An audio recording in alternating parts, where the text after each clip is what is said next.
Hi, Gypsy Jazz, and Jen friends. My name is Suzahn Fiering, and my masterclass is called Gypsy Jazz Perspectives. I'm going to start this session off with a typical Gypsy Jazz tune. It's called J'attendrai, I Will Wait for You. It's a top call tune on any Gypsy Jazz gig. I'm going to sing the melody since we're doing this live, and this should give you a little feel of what we're talking about. J'attendrai la jour et la nuit, j'attendrai toujours ton retour. J'attendrai qu'à l'oiseau qui s'enfuit vienne chercher l'oubli dans son nid.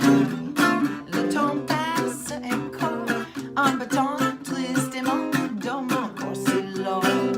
Et pourtant, j'attendrai ton retour.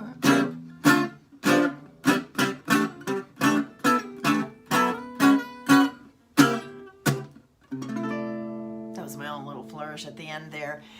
So Gypsy Jazz is basically it's known as jeton, which is, or gitan as it looks phonetically, but jeton is the French word for gypsy or manouche. And it's a worldwide phenomena that's been embraced by musicians and fans alike. I mean, all over the globe now. The history of jazz is a deeply entwined circular dance with the rise of jazz in the U.S.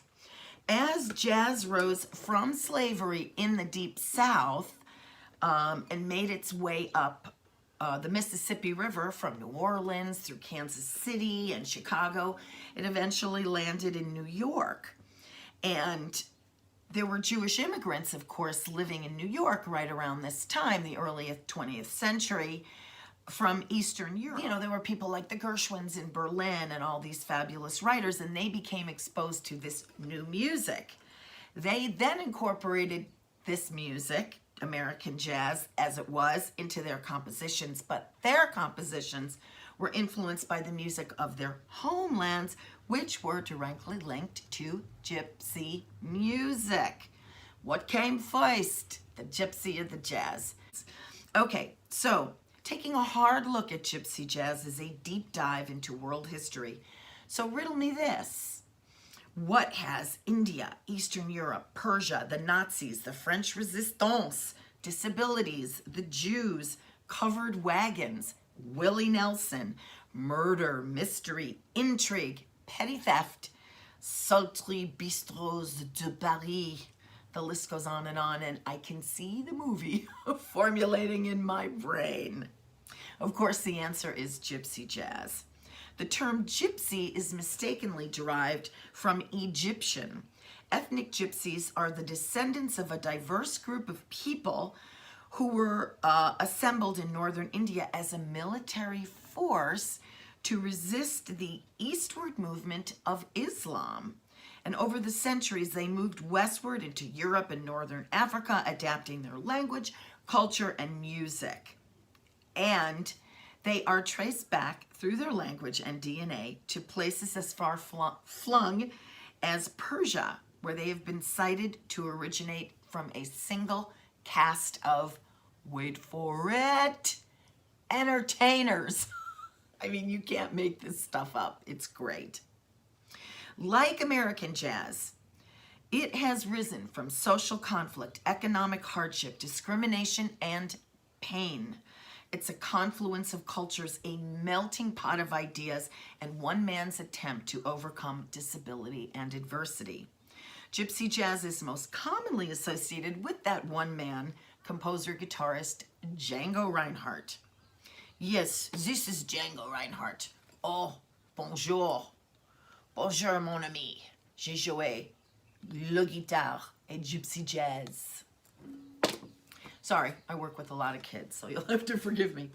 Okay, so Django was born in Belgium on January 23rd in 1910. Yes, he was an Aquarius when the moon is in the 7th house.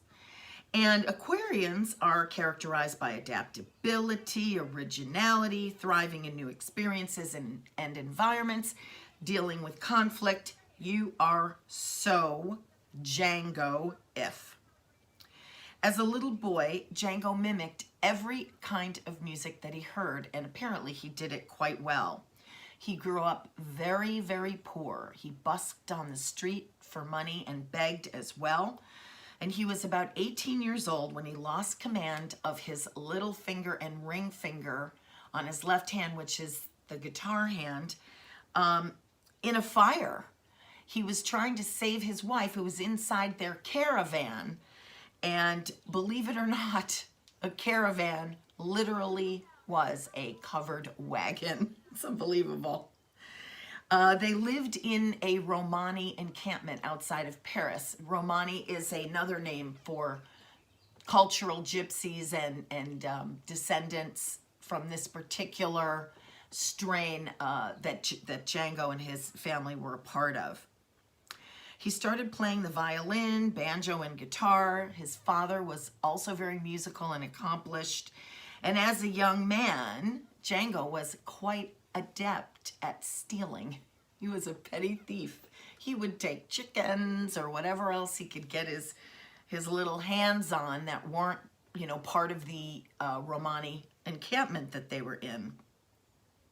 It was around this time that Django met virtuoso French-Italian violinist Stéphane Grappelli. And of course, they later went on to form the famed Hot Club de France. Although Django was born in Belgium, and most gypsies, or Romani, are considered stateless, they often suffer an undeserved stereotype and discrimination. Close to 1 million gypsies were either kidnapped, murdered, or forcibly sterilized under Hitler's regime. At the end of the Second World War, life in Paris was hellish at best. Most factories and industries were destroyed, housing was in extremely short supply, and food was rationed. But because of their lifestyle, the remaining gypsies were best to adapt and survive.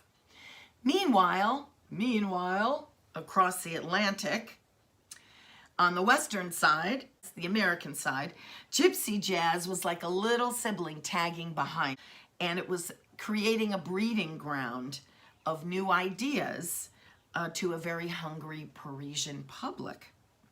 After the liberation of France, the Franco-American love affair began, and Django Reinhardt and his ragtag team of musicians led the charge. Django met jazz giants like Louis Armstrong and Duke Ellington, and they absolutely loved Django's interpretations of jazz. And he later toured with them, especially with Duke. He did a lot of work with Duke Ellington across Europe and in the States. Django made close to 60 recordings in 4 years. I am no longer going to complain about my recording schedules. And he was heralded, I jumped ahead there, as a hero across Europe for providing the musical backdrop for the Reconstruction after the Second World War. His tune Nuage is said to be the main homage, and I'll play a piece of that a bit later when we talk about a little bit of harmonic approach to gypsy jazz.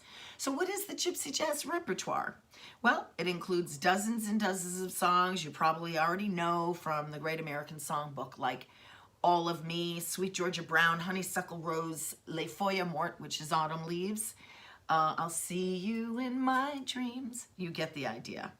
It also includes a number of original Django tunes like Minor Swing, Swing 42, Djangology, Stompin' a Decca, Nuage, and many more. And by the way, Willie Nelson has played Nuage in his show, every show, for over 20 years. And he has a bar that he built in his basement called Django and Jimmy's, named after the Grammy-winning song he wrote about his love of Django Reinhardt and the famed songwriter, American songwriter Jimmy Rogers. And many bluegrass musicians include gypsy jazz repertoire in their music as well. So how does gypsy jazz differ from American jazz? Well, one of the first things is the guitar neck. As you can see, if you look closely on this guitar, this thing is called the nut, and there's an extra fret. These things are called frets, these little metal bars. And there's an extra fret there which kind of gives it a, you know, Django, if you will, sound, almost like a banjo. And there are two main styles of gypsy jazz guitars, and they do vary, but this is called a grande bouche, which has a D-shaped mouth. It's French for big mouth. You see it a lot for rhythm, although people play lead on it. And then the petite bouche, and you can see the little extra fret up there on the nut. And see, this has a small round oval hole. Initially, it was mostly used for playing lead and rhythm, but you know, everybody does everything these days with these instruments. The other big difference with gypsy jazz is we like to play with very, very thick picks. And you can buy these just about anywhere, but you can, you know, some of them you can pay up to 30, 40, 50 bucks for the right gypsy jazz pick. And you also see a lot of archtop, you know, double F hold jazz guitars as well. Ensembles. Ensembles tend to be smaller. You usually don't see groups bigger than 6 or 7. And for the most part, you don't use drums and piano, although you do see it occasionally. I did a gig recently with a cajon player. It was fabulous. And sometimes you see small kits and stuff like that. And sometimes you see groups as small as 2 or 3, even at main festivals. Let's see, the instrumentation tends to be guitars, upright bass, accordion, maybe a clarinet and a fiddle, a la Stéphane Grappelli. And jazz loves to put an emphasis on their dominant 7 chords. Ooh la la, they love their Dom 7 chords. And Django likes to emphasize them in his melodies. His melodies are very cool and rhythmically very interesting, but he loves to follow, you know, the basic harmony of those chords. Like, for example, this is a tune called Stompin' at Decca. Starts with a G major.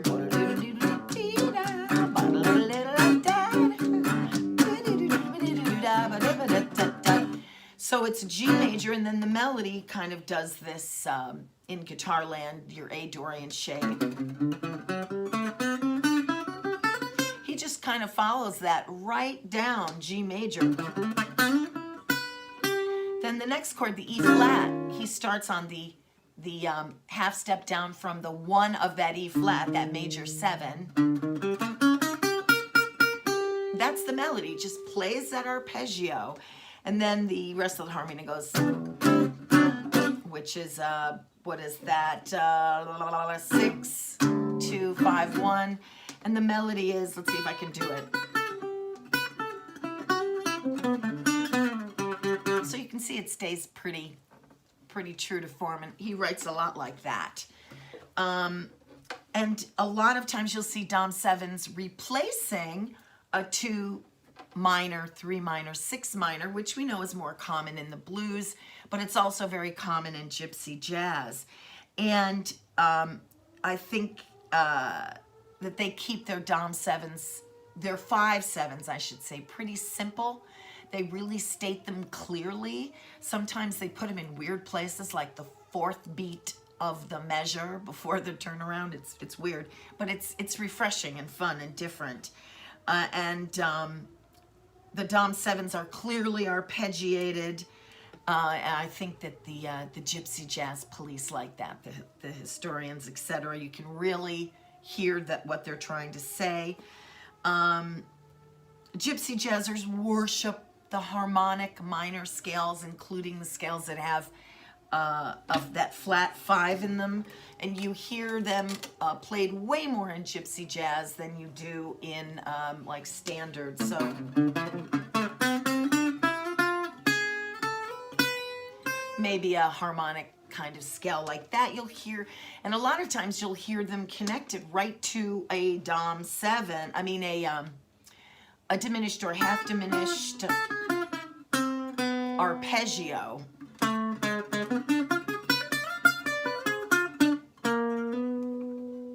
So you get the idea of what's happening there. It gives it a very kind of bluesy gypsy sound, which is really, really nice.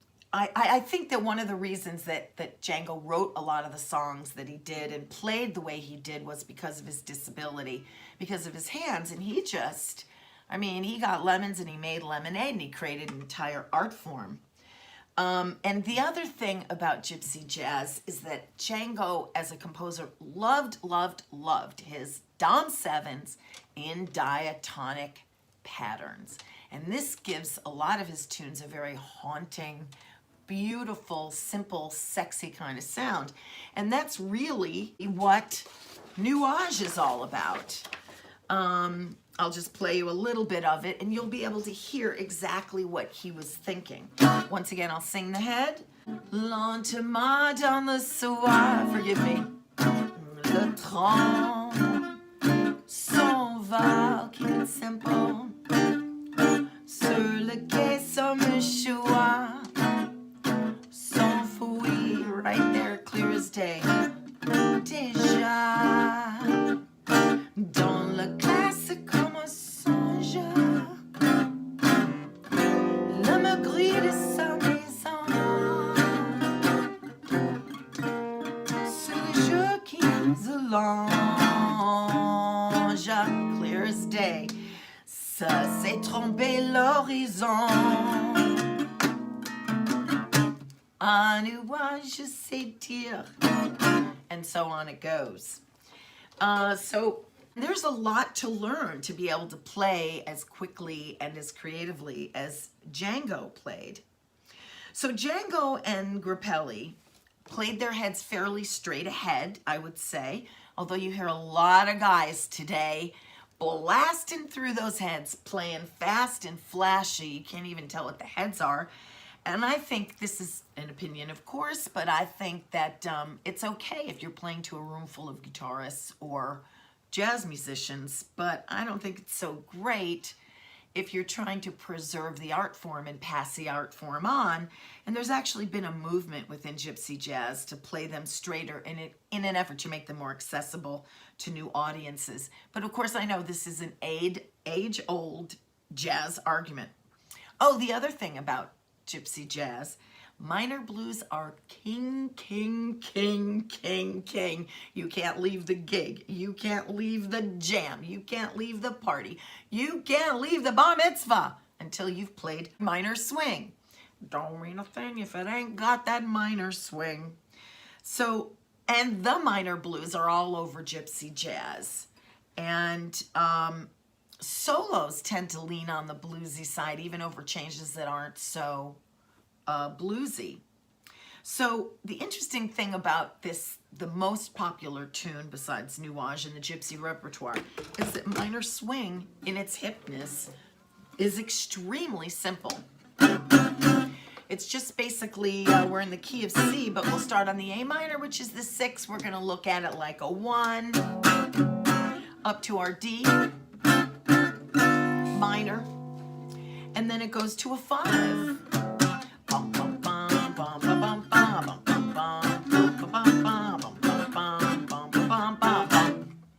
The melody is on the minor 1, minor 3, 5, and then on the 4 chord, 1 minor 3, 5.